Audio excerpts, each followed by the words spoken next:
जनसुराज आ जाएगा तो कोई गारंटी नहीं है कि जनसुराज का सब आदमी अच्छा ही होगा। अगर जनसुराज का आदमी भी आता है, उसके भी मन में ये डर होना चाहिए कि अगर हम जनता का काम नहीं करेंगे, जनता हमको हटा देगी, तभी बिहार की तरक्की होगी। हमने आगे बढ़कर कहा कि अगर जनसुराज से भी किसी गलत व्यक्ति को टिकट मिल जाए, उसको भी आप लोग वोट मत दीजिए। हर हालत में बिहार में अच्छे आदमी जीतने चाहिए, अच्छे नेता जीतना चाहिए। जनसुराज जीते या न जीते, जिस दल से भी अच्छा आदमी खड़ा है उसकी आप लोग मदद कीजिए, उसको जिताइए। जनसुराज से अगर अच्छा कैंडिडेट नहीं है तो उसको भी हराइए। ये ताकत सिर्फ जनसुराज की है। हम ही लोग ये बात कह रहे हैं कि अगर जनसुराज का कैंडिडेट अच्छा नहीं है, उससे बढ़िया कोई आदमी खड़ा है, आप लोग उसको वोट दीजिए।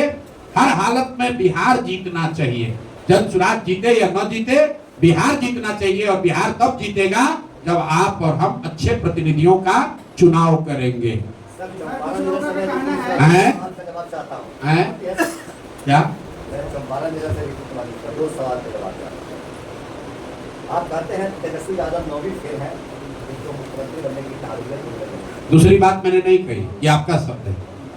कुछ बुद्धिजीवियों से मेरी बात हुई, उन्होंने कहा कि विधानसभा में विधि का निर्माण होता है, वहाँ किसी IAS, IPS, किसी कलाकार, इंजीनियर, यूट्यूबर की जरूरत नहीं है, वहाँ विधि ग्रेजुएट लोगों की जरूरत है। बेहतर विधि का निर्माण होता है। देखिए ऐसा है, आप तो पहले इस बात को समझ ही नहीं रहे हैं कि 9वां पास होने और नहीं होने की बात क्यों कही जा रही है।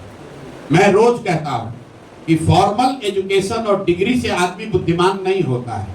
बहुत पढ़ा लिखा व्यक्ति भी बेवकूफ हो सकता है और बहुत कम पढ़े लिखे व्यक्ति भी समझदार हो सकते हैं। हम लोग गांव देहात में सुनते हैं, हम लोग कहते हैं हमारी दादी पढ़ी लिखी नहीं थी लेकिन बहुत समझदार थी। हम लोग ये भी कहते हैं, सुनते हैं कि हमारा लड़का बहुत पढ़ा लिखा है लेकिन उसकी समझदारी अभी नहीं डेवलप हुई है। फिर हम तेजस्वी यादव की बात क्यों करते हैं 9वीं फेल की? वो इसलिए कहते हैं कि आप ये समझिए कि कई बार परिस्थितिवश, आर्थिक सामाजिक स्थिति की वजह से आपको या आपके पूर्वजों को पढ़ने का अवसर नहीं मिला। ये संभव है कि आपको पढ़ने का अवसर नहीं मिला, इसलिए आप फॉर्मल एजुकेशन नहीं कर पाए। लेकिन आप जब मुख्यमंत्री के लड़के हैं, माँ बाप दोनों मुख्यमंत्री हैं, आपका एडमिशन किसी बैरिया और लौरिया के सरकारी स्कूल में नहीं, दिल्ली के RK पुरम में पैसा देकर लालू जी ने अपने बच्चे का एडमिशन कराया और वहां से आप 9वीं पास नहीं कर सके, तो ये दिखाता है कि आप विद्यार्थी के तौर पर कितने सजग थे। कुछ लोगों का ये कहना है, तेजस्वी जी ने ये कहा कि भाई हम तो क्रिकेट खेलते थे, तो चलिए उन्हीं की बात मान लीजिए।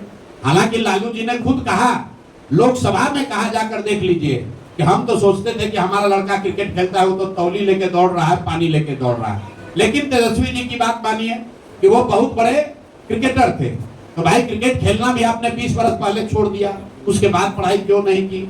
आप और हम गांव में जाते हैं, हमको महिलाएं आपको भी मिली होंगी, मैं पूछता हूँ दीदी कितना पढ़े हैं, तो महिला बताती है कि हमने ग्रेजुएट किया है। मैं अगर आप पूछिएगा कि ग्रेजुएशन कैसे किए, तो बताएगी कि भैया ऐसा है ना, हमारे बाबूजी खाली 8वीं तक पढ़ाए, क्योंकि हमारे गांव में माध्यमिक विद्यालय नहीं था, लेकिन शादी होने के बाद मेरे पति ने मुझे पढ़ाया, फिर मैंने मैट्रिक किया, लेकिन फिर बाल बच्चा हो गया ना, तो हमारा पढ़ाई छूट गया। फिर 10 बजे जब बाल बच्चा बड़ा हुआ तो कॉरेस्पॉन्डेंस में भैया हमने नाम लिखाया, क्योंकि हमारे मन में था कि हमको ग्रेजुएट करना है। ये क्या दिखाता है? ये उस महिला का शिक्षा के प्रति सम्मान दिखाता है। ये दिखाता है कि वो जानती है कि बिना सरस्वती के कृपा के जीवन में कुछ हासिल नहीं हो सकता है। और जब आप 9वीं फेल हैं, बाप और माँ आपके मुख्यमंत्री हैं, और आपने जीवन में पढ़ने का प्रयास नहीं किया, ये दिखाता है कि शिक्षा के प्रति आपकी सोच क्या है, आपका नजरिया क्या है। और वो बिहार के जैसे राज्य के लिए घातक है, क्योंकि बिहार का अगर तरक्की होना है, अगर बिहार को इसका गौरवशाली इतिहास वापस आना है, तो ध्यान रखिए, बिहार कभी सीमेंट फैक्ट्री बनाने का केंद्र नहीं बन सकता है। बिहार छड़ बनाकर ज्ञान की भूमि नहीं बन सकता है। बिहार का गौरवशाली इतिहास तभी वापस आएगा जब फिर से यहाँ इसको ज्ञान की भूमि बनाई जाएगी। यहाँ बुद्ध को ज्ञान मिला, यहाँ राम जी आए पढ़ने, यहाँ से जैन धर्म की शुरुआत हुई, यहीं पर चाणक्य और चंद्रगुप्त हुए।